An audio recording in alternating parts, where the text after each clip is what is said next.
In this video, we're going to be talking about the distribution of sample means. I mentioned before that we're going to hit a point where we're going to talk about something quite theoretical, and this is it.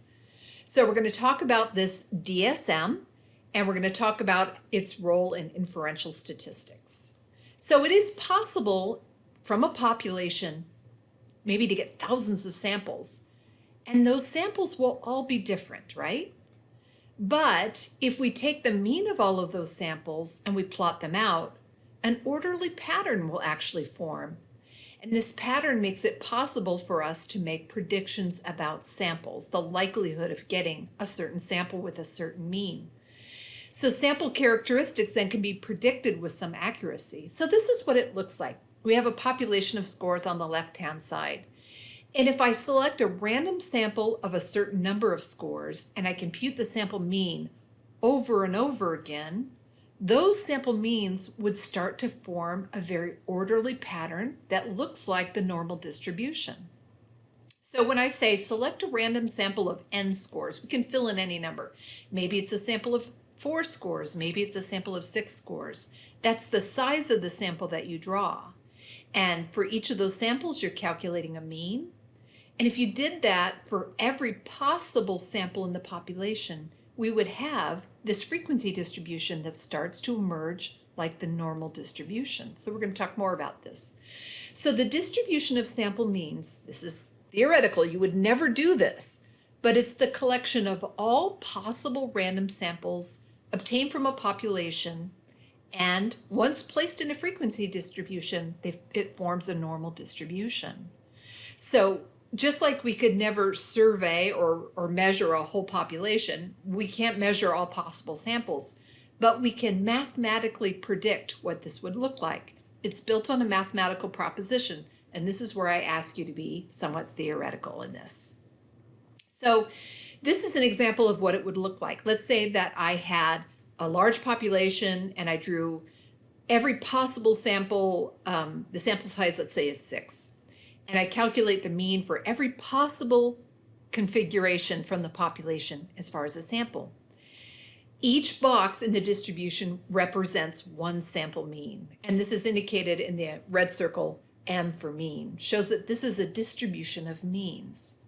As a reminder, we're not talking about single scores anymore, we're talking about samples.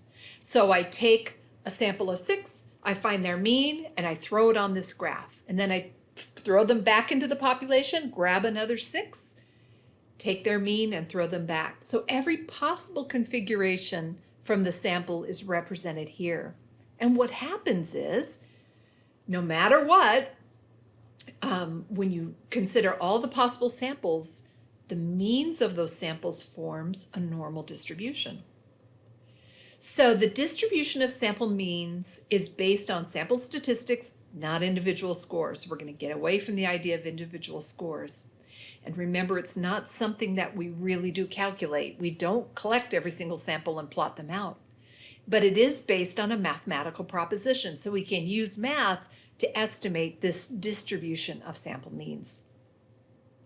So this is proof of the mathematical proposition in the next couple of slides. It's going to show you that you don't need to calculate the distributions of sample means. It shows you how this works. So let's get started. Let's say I have a population of just 4 scores. That's not very many scores, just 4. And I want to pick all the possible samples with a sample size of 2 that can be obtained from this population of 4 scores. So this is what it would look like on a very small scale to take every possible sample from a population. So this is what it would look like. If I have a population of 4 scores, all of the possible samples, sample size of 2, can be obtained from this population. So here's an example. I could pull 2 number 2s right here and have a mean of 2. Remember that when we're pulling something out, we have to replace it again. So let's say I pull a sample of 2 and 4, and then the mean is 3. I can pull a sample of 2 and 6, and the mean is 4, and so on.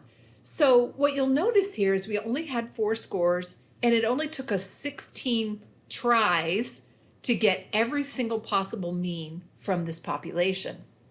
So what this is right here is a distribution of the sample means. It's easy to see when you only have a population of 4.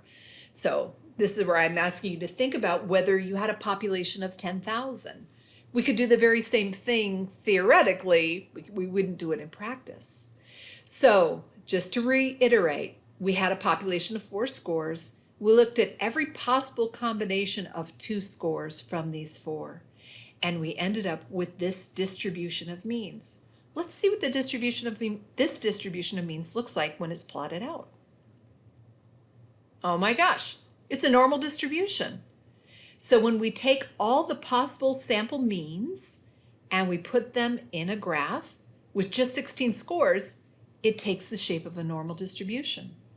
And when we have a normal distribution, we can use probabilities to make predictions. We've been using the unit normal table. We know what a normal distribution looks like, and so we can apply that to this distribution of sample means. So let's do a quick learning check. What is the probability of obtaining a mean greater than 7? So think about that for just a minute. You might want to first think about what is the total number possible. And I think I mentioned it was 16. So what is the probability of obtaining a mean greater than 7? And the answer is 1 out of 16. Or we could say the proportion is 0.0625 or 6.25%. That's the proportion or the percent that is above 7. So we could say that there's a 6.25% of randomly choosing a score that is higher than 7 from this distribution. All right, we're going to continue on with the distribution of sample means in our next video.